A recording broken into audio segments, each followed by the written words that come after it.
tienen familia o que les llega familia o salen a la familia, etcétera, etcétera. Pero sí va a haber servicio. Sí vamos a tener servicio. La única diferencia es que lo vamos a hacer temprano. Vamos a tener servicio a las 5:30 de la tarde. Eso para poder hacer un servicio breve y que puedan de aquí ir a festejar con su familia o ir a su cena o a lo que tengan ustedes planeado con su familia. Entonces, si le es posible, no nos deje solos, porque estamos haciendo el esfuerzo de tener el servicio ese día, el 24 y el 31. Yo sé que hay cosas que hacer y que la cena y todo lo que usted guste, pero vamos a festejar el cumpleaños con el cumpleañero. ¿Qué le parece? Porque ¿de qué sería Navidad si no lo festejamos con el motivo de la Navidad, que es Jesús? Así que quiero invitarle a eso. Como le decía, este próximo miércoles seguimos igual a las 7, pero el 24 y el 31, 5:30 de la tarde. ¿Sí? ¿Quedó claro? Muy bien. También de la oración de sábado 6 de la mañana, entramos también en un receso hasta próximo aviso. Así que ya únicamente vamos a tener a partir de esta semana servicio de domingo y miércoles. ¿Sí? Muy bien, ahora sí, la palabra. Vamos a una porción que se encuentra en Lucas, capítulo 1. Y vamos a leer a partir del versículo 30. Es un pasaje que usted ya debe de conocer. Y dice así la palabra. Entonces el ángel le dijo: María, no temas, porque has hallado gracia delante de Dios. Y ahora concebirás en tu vientre y darás a luz un hijo. Y llamarás su nombre Jesús, que esto es Salvador. Este será grande y será llamado Hijo del Altísimo. Y el Señor Dios le dará el trono de David, su padre. Y reinará sobre la casa de Jacob para siempre. Y su reino no tendrá fin. Amén. Hasta ahí. Señor, te damos gracias por esta palabra. Te damos gracias por lo que hoy recibiremos en esta casa. Permite, Señor, que lo podamos atesorar, que lo podamos pensar, razonar y sobre todo, Señor, ponerlo en práctica. Y ya te damos gracias, Señor, en el poderosísimo nombre de Jesucristo. Amén. Así que hoy vamos a hablar de Jesús, el Salvador del mundo. Así lo titulamos. Y tenemos que entender que estas fechas, usted ya lo sabe, ahorita lo dijimos, son acerca del nacimiento de Jesús. Estamos festejando el nacimiento de Jesús. Y el nacimiento de Jesús es tan impactante y es tan fuerte y es tan poderoso que aún la gente que no cree en Él, Jesús impacta en sus vidas. ¿Y cómo es que impacta en sus vidas? Pues todos sabemos que la historia está dividida en antes de Cristo y después de Cristo. Aún los científicos y aún muchísima gente que se considera atea hace esa referencia y así lo dice: antes de Cristo y después de Cristo. Eso significa que este nacimiento es algo tan grande, tan poderoso, que dividió la historia, partió la historia y es una referencia para todo el mundo. Y yo le puedo decir a usted y le puedo asegurar que también para cada uno de nosotros es un parteaguas. Yo le puedo asegurar que usted antes de Cristo era una persona y ahora después de Cristo es otra persona. Y si no ha sentido esa diferencia, bueno, pues a lo mejor hace falta esforzarnos un poquito más. Pero el que venga Cristo a nuestra vida, muy seguramente ha marcado un antes y un después para usted. Un día recibimos al Señor, decidimos recibir al Señor, caminamos con Él a través de nuestra vida, vamos aprendiendo poco a poco de su palabra, de sus enseñanzas. Y usted puede voltear hacia atrás y darse cuenta que su vida ha sido transformada. Eso es lo que buscamos y lo que queremos todos los que estamos en el camino del Señor. Que podamos darnos cuenta y podamos entender que el Señor viene a cambiarnos y a mejorar nuestra vida. Por eso es tan importante su nacimiento. Y si aún alguien, que yo sé que aquí ya todos lo hemos hecho, no ha recibido a Jesús en su corazón, bueno, pues asegúrese de no irse esta tarde sin haber recibido al Señor. Así que al final vamos a hacer la oración de fe para que todos estén con la certeza que estamos en el Señor. ¿Ok? Así que esto no se trata de religión. Esto de lo que estamos hablando es una relación que tenemos que tener con el Señor. Ya ahorita a través de la administración, fue una administración muy hermosa y sé que muchos de ustedes tuvieron por ahí un encuentro nuevamente con el Señor, con el Espíritu Santo. Así que hoy debe ser un día especial para cada uno de nosotros.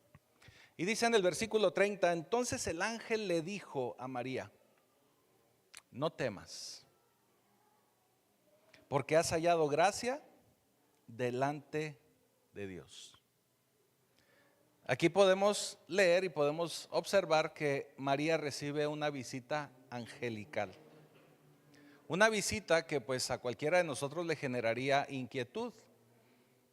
Inclusive nos puede dar miedo. Por eso le dice este ángel a María, no temas. Pero este visitante le dice a María, no solamente que no tema, sino que va a concebir un hijo. Y le está anunciando que va a concebir un hijo, pero ni siquiera María va a tener que escoger el nombre, porque el nombre también se lo está dando. Y le dice, vas a tener un hijo y le vas a poner Jesús. ¿Y qué es hallar gracia delante de Dios? Porque le dice, has hallado gracia delante del Señor. En aquellos tiempos ellos todavía no recibían la gracia como ahora nosotros lo conocemos. Sabemos que esa gracia viene por medio del sacrificio de Jesús en la cruz. Sin embargo, podemos ver a través del Antiguo Testamento que hubo varios acercamientos de Dios, del Señor, donde se acercaba con ciertas personas, descendía el Espíritu Santo, encontraba gracia, como en el caso de María, pero no era algo permanente ni para toda la gente. ¿Sí me estoy explicando? Eso significa que las tres personas de la Trinidad siempre han funcionado. Siempre han estado presentes en las Escrituras, aún desde el Génesis. Solo que no era su manifestación principal. En el Antiguo Testamento vemos cómo a quien normalmente vemos referenciado es a Dios Padre, que el pueblo judío le llaman Adonai y otros muchos nombres que utilizan para con él, pero es Dios Padre. Posteriormente en los evangelios vemos a Dios Hijo. Y ahora a partir del libro de los Hechos, capítulo 2, la manifestación del Pentecostés, estamos en una etapa del Espíritu Santo hasta la fecha, hasta el día de hoy. Sin embargo, las tres personas, las tres personalidades de Dios, vamos a decirlo así para poderlo entender un poquito, pero que es un mismo Dios con tres diferentes manifestaciones, han estado presentes en la vida de su pueblo en todo tiempo. Por eso le dice a María, has hallado gracia a los ojos de Dios. Y hallar gracia es que Dios estaba complacido con ella, es que estaba agradado con ella, porque tenemos que recordar que la gracia es un don gratuito, es algo gratis que el Señor nos da. También lo hemos entendido que es un regalo inmerecido, es una dádiva, un favor inmerecido. Dios no toma en cuenta nuestros éxitos o fracasos, sino Él lo que toma en cuenta es la condición de nuestro corazón. Entonces, en este caso, María recibe esa gracia de parte de Dios. Así que nosotros también, ahora que lo sabemos y que por medio del sacrificio de Jesús hemos recibido esa gracia, nos podemos acercar confiadamente, como dice Hebreos 4:16, al trono de la gracia para alcanzar misericordia, hallar gracia para el oportuno socorro. ¿Qué significa? Que así como María lo hizo, nosotros, si empezamos a trabajar en nuestro sentir, en nuestro pensar, en nuestra condición del corazón, vamos a encontrar esa gracia que ya nos la dio el Señor, pero que en ocasiones la traemos ahí como que extraviada, ¿verdad? Porque a veces la condición de nuestro corazón no es la correcta. Es una cuestión de actitud. Y sigue diciendo, y ahora concebirás en tu vientre y darás a luz un hijo y llamarás su nombre Jesús. En las Escrituras, en la Biblia, todos los nombres tienen un sentido y un significado muy especial. En este caso, el mismo ángel le está dando a María el nombre que le va a poner a ese nuevo ser, a ese bebé. Y le dice, se va a llamar Jesús. Para nosotros es Jesús, pero en el original, en el hebreo, es Yeshua. Y en el original hebreo significa, Yeshua, significa liberar, rescatar, salvar. Inclusive se puede traducir como Dios salva, como Yahvé es salvación. Todo ese significado tiene. Tenemos que entender que Yeshua es el nombre en hebreo, pero cuando va pasando el tiempo, este nombre se traduce primeramente al griego para los evangelios.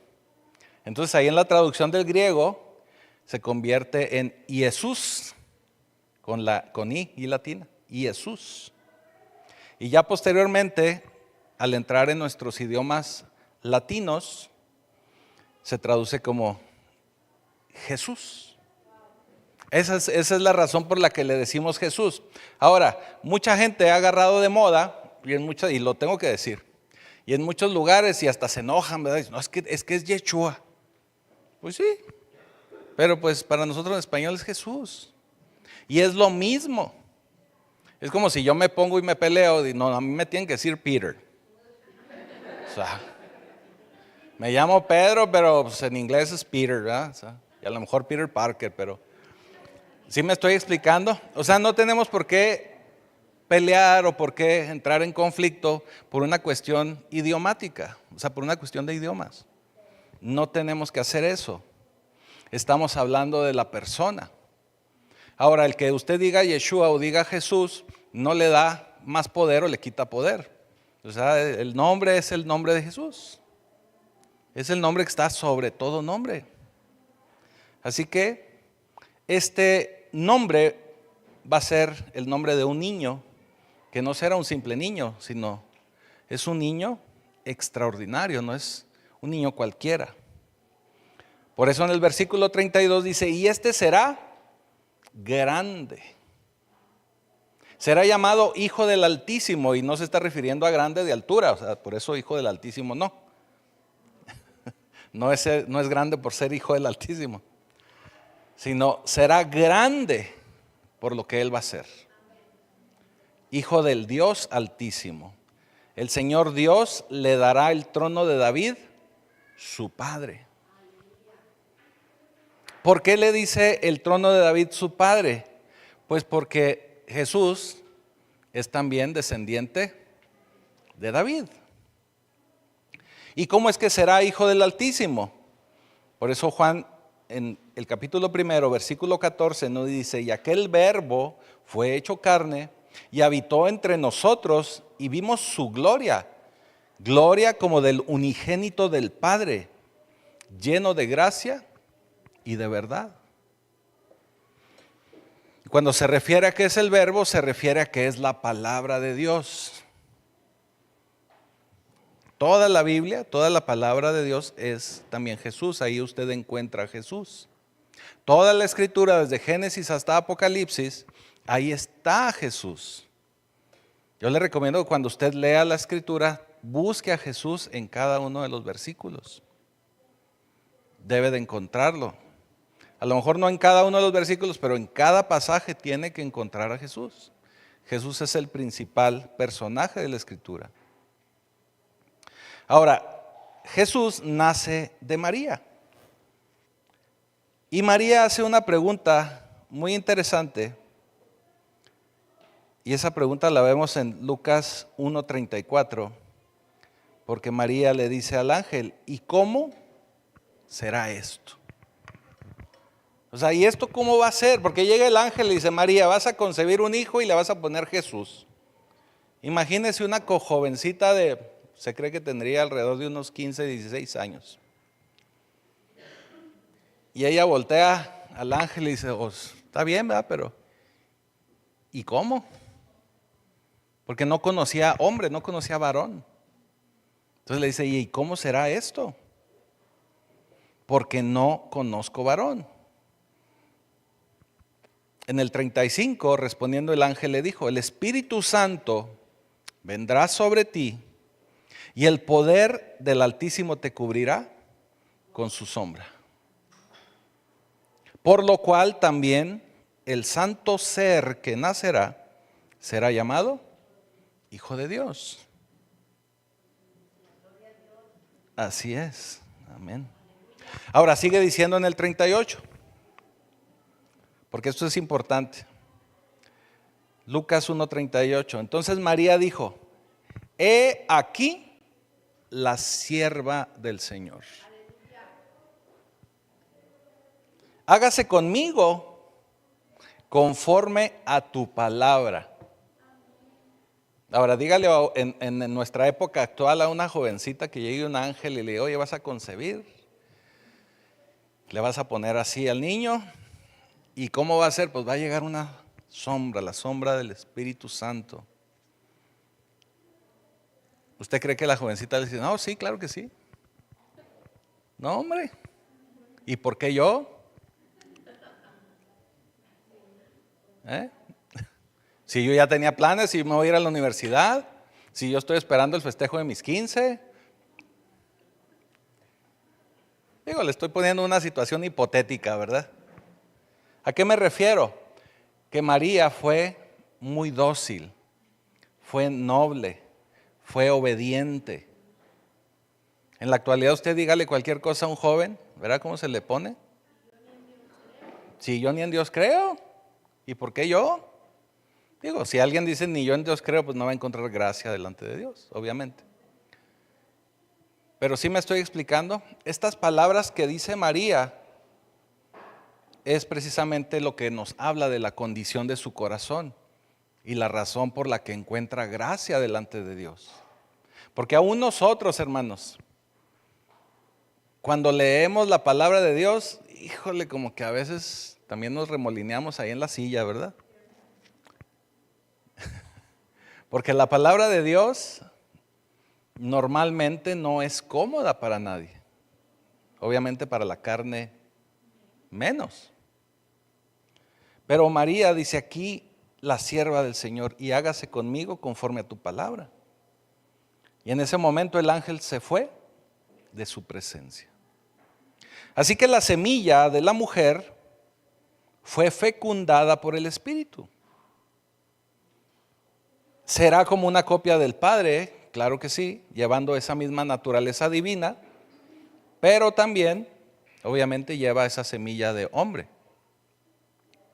Hebreos 1:3 nos dice, el cual siendo el resplandor de su gloria y la imagen misma de su substancia, y quien sustenta todas las cosas con la palabra de su poder, habiendo efectuado la purificación de nuestros pecados por medio de sí mismo, se sentó a la diestra de la majestad en las alturas.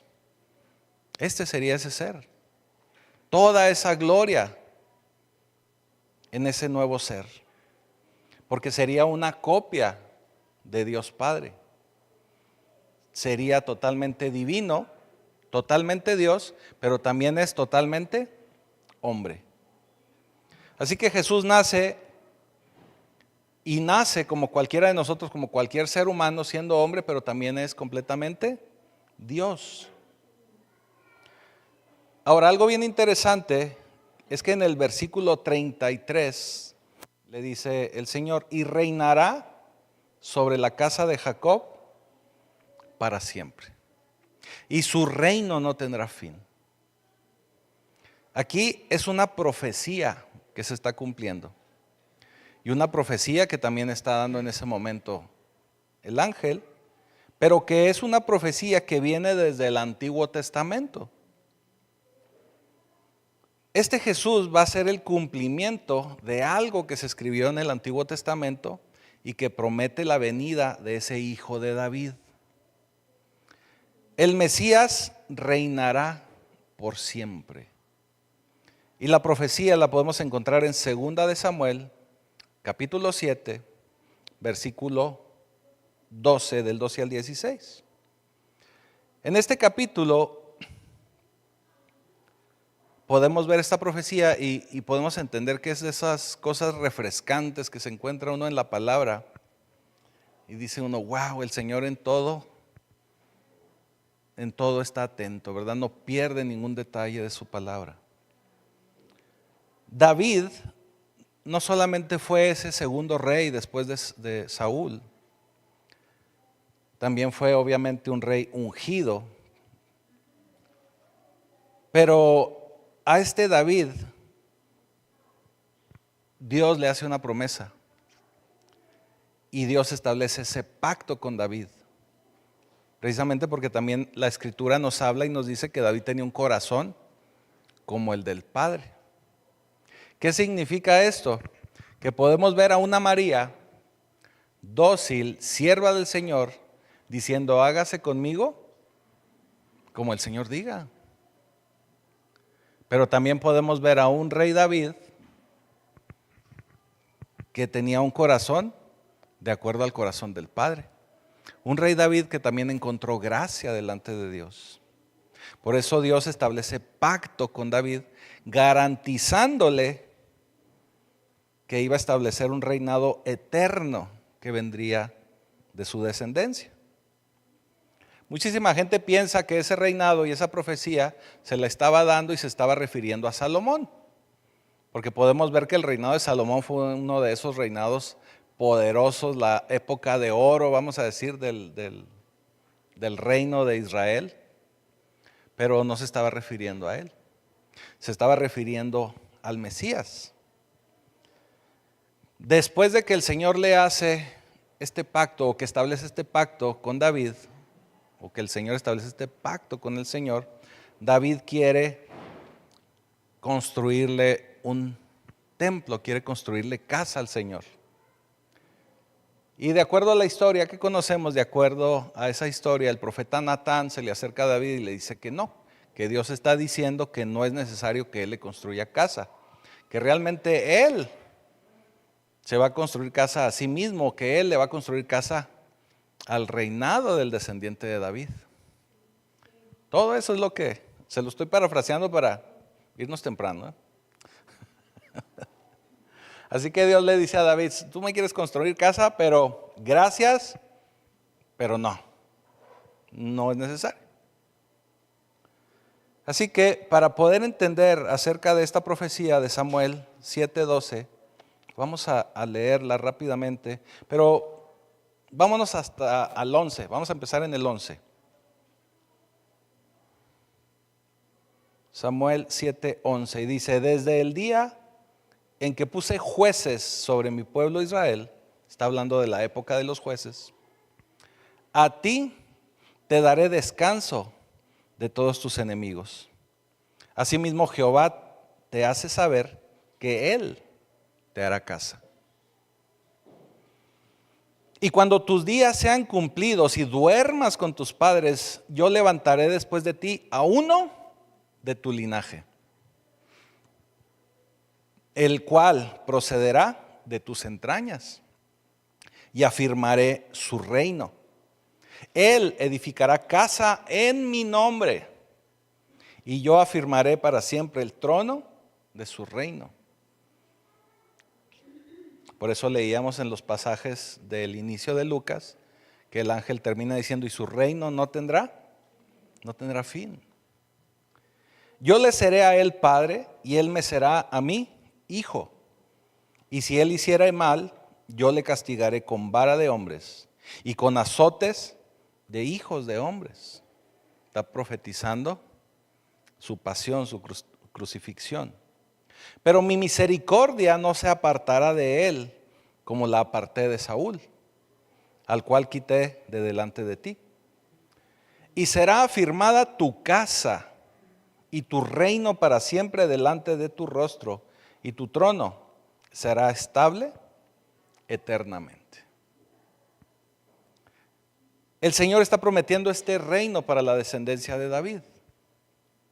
Claramente, como le decía hace un momento, pues la gente pensó y pensaba que se trataba de Salomón, pero no es él quien está cumpliendo con esta palabra, porque se necesita a alguien más que un simple hombre para llevar a cabo esta profecía.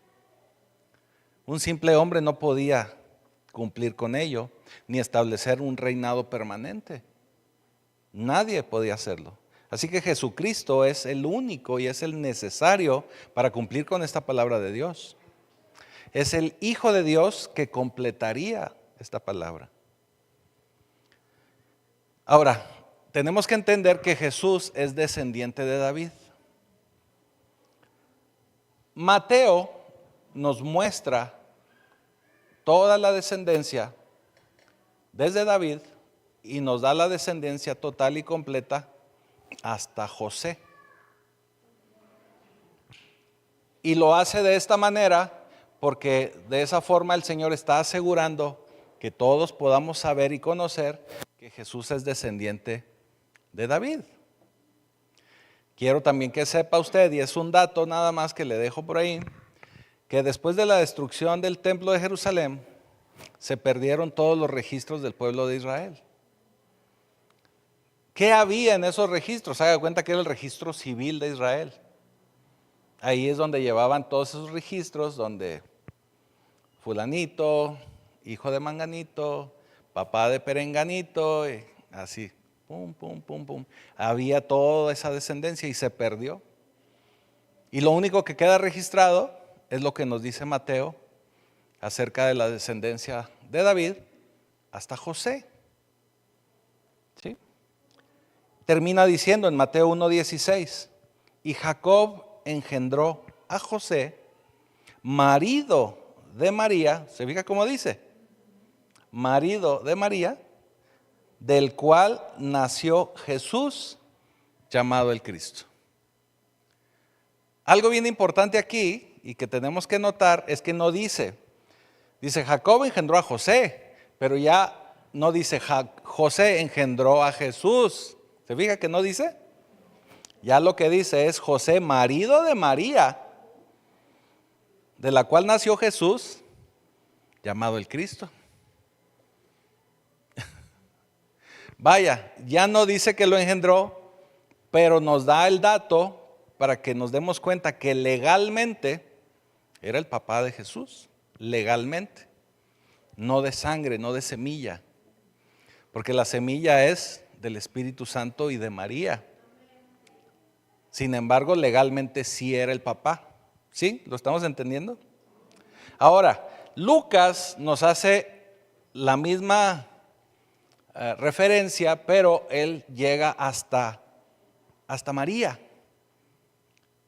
Y termina con este pasaje que está en Lucas 3:23 y dice, Jesús mismo al comenzar su ministerio era como de 30 años,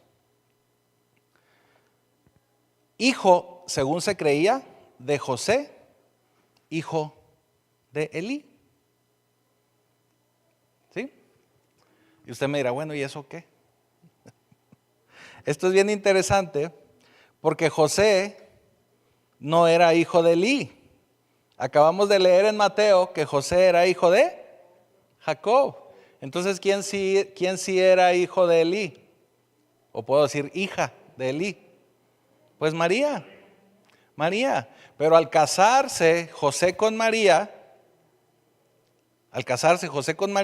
pues ya también se le consideraba a José como hijo de Elí. ¿Sí me estoy explicando? Ok. Así que con este comentario y con estos árboles genealógicos, por decirlo así, con esta descendencia que nos muestra tanto Mateo como Lucas, estamos asegurando que Jesús es descendiente de David. Y el Señor lo asegura, porque no deja un cabo suelto, asegura que esa descendencia esté asegurada del lado de José, legalmente, y asegura que también podamos entender que es descendencia por parte de María. Entonces, tanto José como María tienen una descendencia que viene desde el rey David. Ahí se asegura total y completamente. Por eso José dice que era hijo de Elí debido al matrimonio que tuvo con María. Por eso es como el ángel le proclama a María. Y le dice, este será grande y será llamado Hijo del Altísimo. Y el Señor Dios le dará el trono de David, su padre, y reinará por siempre. ¿Sí? Ahora, quiero tomarme un momentito para poderle platicar algo. En estas fechas y sobre todo en el mundo cristiano, y lo voy a decir así, hay mucha controversia porque se dice, es que Jesús no nació en diciembre. Y quiero decirle lo siguiente, le voy a dar la respuesta. Tienen razón, no nació en diciembre. No nació en diciembre, hay varias razones por las cuales no nació en diciembre. Entonces la pregunta sería, ¿cuándo nació? ¿O cuándo es cuando podría haber nacido? Déjeme le digo que nació el 14 de octubre.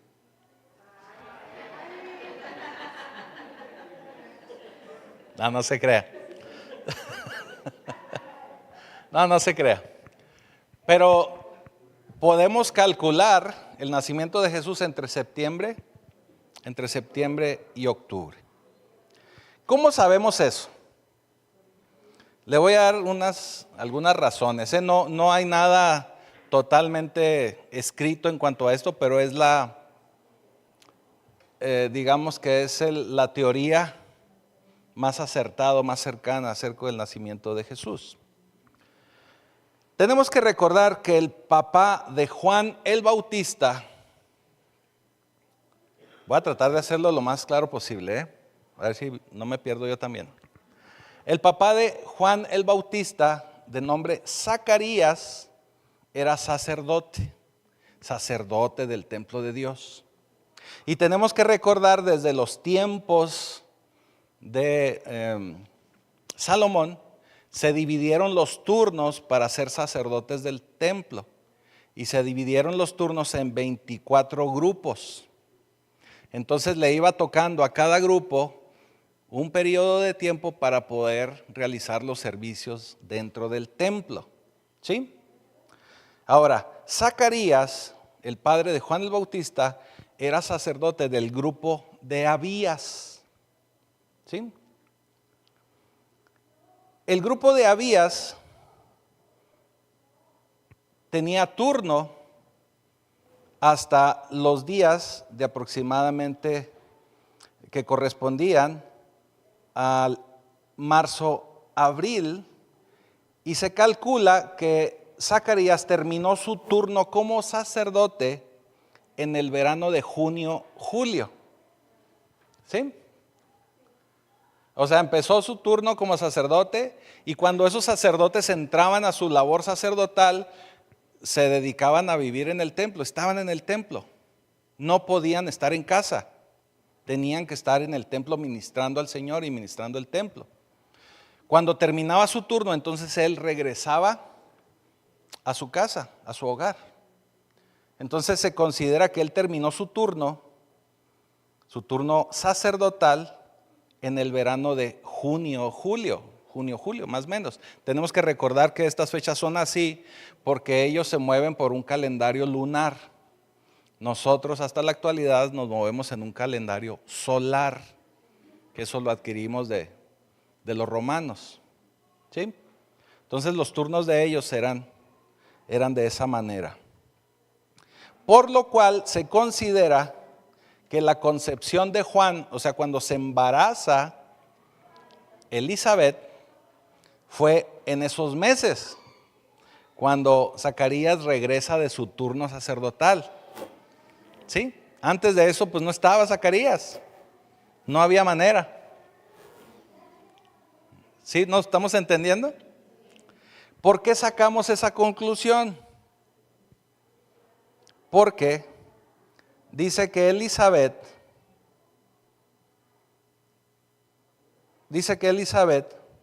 tenía alrededor de 6 meses de embarazo cuando fue a visitar a María. ¿Sí? Se calcula que tenía alrededor de 6 meses cuando fue a visitar a María. Y en ese momento acababa María de concebir por medio del Espíritu Santo. ¿Sí? ¿Sí estamos recordando ese dato? ¿Sí? Entonces, si Elizabeth concibió entre junio y julio, y la palabra nos dice que tenía 6 meses cuando visitó a María, ¿en qué meses fue a visitar? Entre diciembre y enero. ¿Sí? ¿Estamos de acuerdo? Ahora, de diciembre y enero, cuéntele 9 meses. Septiembre, octubre. ¿Sí? Esa es la cuenta que hacemos. Si en esos meses que visitó Elizabeth a María, que tuvo que haber sido entre diciembre y enero, ya acababa de concebir María, entonces 9 meses después nos dan los meses de septiembre y octubre. ¿Sí? Ahora, otros datos que podemos sacar y que podemos darnos cuenta que pudiera ser esas fechas es el clima. ¿Perdón? Sí, por la cosecha, por el clima. Se menciona también que pastores estaban cuidando las ovejas. Y si hubiese sido en estos meses de diciembre, enero, era muy difícil por el clima, no era posible hacerlo. También sabemos que cuando llega al mundo Jesús, José y María se dirigían al censo o iban hacia el censo. Y muy probablemente ese censo, se establecieron las fechas del censo en un clima que pudiera ser favorable para la gente y que pudiera la gente viajar. Entonces, si lo hubieran programado para los meses de diciembre, enero, hubiera sido muy difícil el viaje. Y si lo hubieran programado en verano, hubiera sido muy caluroso, que también es la misma. Como es desierto, también hubiera sido muy difícil el viaje. Entonces, lo más normal que sucedía en aquellas épocas es que se programaran esos viajes para primavera o para otoño, que eran los climas que eran más benévolos para que la gente pudiera viajar. Entonces, si programaron ese censo en otoño, pues coincide perfectamente con los meses de septiembre, octubre. ¿Sí? Así que la conclusión, de acuerdo a estos cálculos que nos dan los estudiosos, es que Jesús muy probablemente su nacimiento fue entre septiembre y octubre. ¿Sí? Quise tomarme ese tiempo porque siempre hay mucha controversia acerca de esto. Pero concluyendo este comentario, déjeme le digo que ese no sea un motivo de discusión, que ese no sea un motivo de riña o de pelear o de discutir. Porque realmente lo que estamos haciendo es recordar este nacimiento por lo que significa para cada uno de nosotros. Y es el celebrar precisamente ese nacimiento, porque gracias a ese nacimiento es que ahora nosotros podemos considerarnos hijos del Altísimo. Así que esa es la principal razón de la Navidad. Por eso muy al inicio yo le decía, y se lo vuelvo a repetir, que esto representa un antes y un después de la vida de cualquier persona. El nacimiento de Jesús nos debe llenar de gozo, nos debe llenar de esperanza, porque Él viene a darnos perdón, viene a darnos vida. Así que podemos confiar en Él plenamente. Y eso es lo que tenemos que recordar en estas fechas. Jesús lo dio todo y lo ha dado todo por todos y cada uno de nosotros. Se entregó a sí mismo por nuestros pecados. Y debido a eso nos da salvación y nos da vida eterna. El nacimiento de Jesús debe ser de gran gozo en nuestra vida, en nuestro corazón. También cada uno de nosotros tiene una fecha especial del nacimiento de Jesús en su vida. ¿Recuerda lo que le dije al inicio? Que también para cada uno de nosotros, antes de tener a Cristo, teníamos una vida, y ahora después de Cristo tenemos otra vida. Esa es la fecha de su Navidad personal. Usted debe recordar esa fecha. Si no la recuerda, bueno, pues igual que Jesús, ¿verdad? Haga nuevas memorias. Ajá. ¿Sí me estoy explicando? Usted también tiene una Navidad personal en su corazón. Por eso le digo que no sea motivo de pelea, de dificultad, de nada. Porque todos y cada uno de nosotros tenemos un nacimiento de Jesús en nuestra vida, en nuestro corazón. Se me fueron los de la alabanza, no los veo. Los buscaba por aquí, luego por acá escaneaba y no. Nomás vi a Kevin y luego ya había al Chris. Así que quiero recordarle nuevamente, exhortarle e invitarle a que esta Navidad no sean únicamente regalos. A que esta Navidad no se estrese por andar corriendo y comprar y gastarse todo su aguinaldo, todo su ahorro. Esa no es la Navidad. Esa no es la Navidad. Que vaya abarrota a los centros comerciales. La Navidad, en lugar de ser una fecha de gozo, de alegría, se convierte en una fecha de estrés. Se convierte en una fecha de depresión para mucha gente, de ansiedad. Hay muchísima gente que no se quiere ni reunir en familia porque es motivo de peleas, de dificultades, de conflictos. Que no sea eso en su vida, que no sea eso en su Navidad. No permita que sucedan esas cosas en su Navidad. Y si usted sabe que normalmente se dan ese tipo de cosas, pues bueno, vaya, salude, bendiga. Y si ve que el ambiente se está poniendo difícil, pues hay que mejor retirarse. Hay que mejor mantener paz. Hay que proyectar el regalo que nos deja el Señor y que es gozo, es paz, es alegría. Y que Jesús sea el motivo de las fiestas y el motivo de esta Navidad. Como se lo he estado diciendo, no podemos dejar fuera al cumpleañero. Si estamos festejando y nos estamos reuniendo en la familia para festejar un nacimiento, pues no podemos hacerlo sin el cumpleañero ahí presente. Si no, ¿a quién le va a cantar las mañanitas? ¿Quién le va a soplar al pastel? Tenemos que tener al cumpleañero ahí presente en cada uno de nuestros hogares. Porque tenemos que saber que el Señor ya viene de regreso. Ya está próximo. Ya está próximo.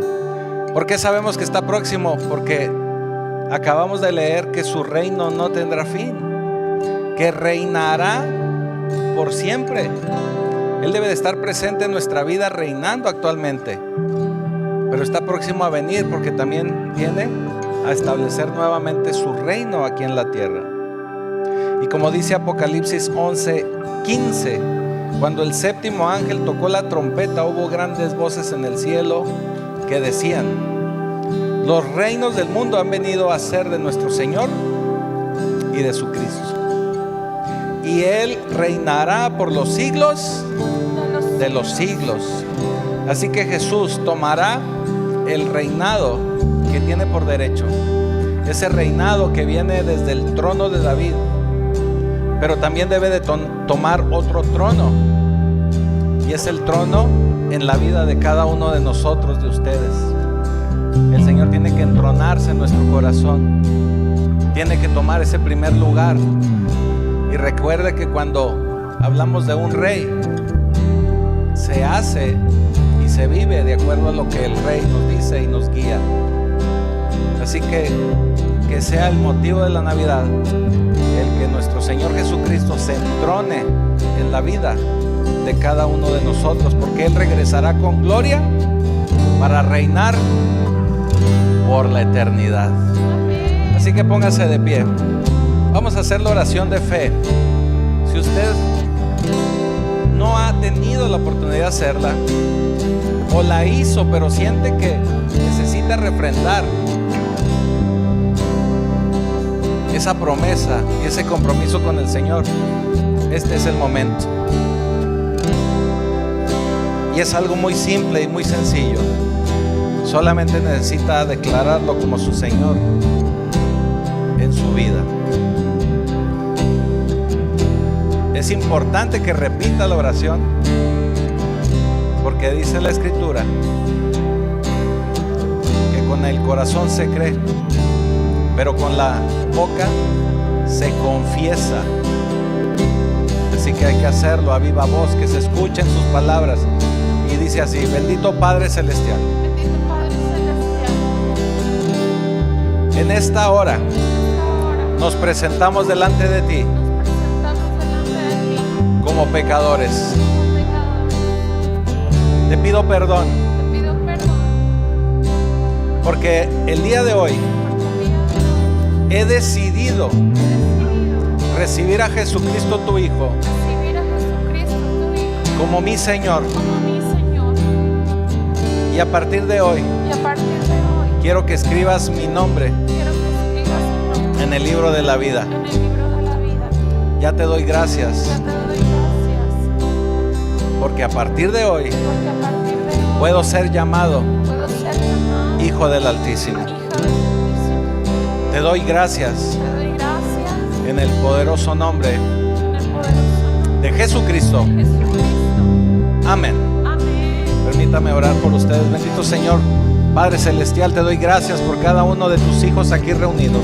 Permite que todos y cada uno de ellos puedan recibir de ti, de tu Espíritu Santo, que pueda hacer una diferencia en sus vidas, que pueda albergarse tu Espíritu en su corazón, y que todos, Señor, puedan ser transformados de gloria en gloria hasta que lleguen a la estatura del varón perfecto, que es tu Hijo Jesucristo. Te doy gracias por la vida de cada uno de ellos. Los bendigo en tu nombre y te doy ya gracias en el poderoso nombre de Jesús. Amén.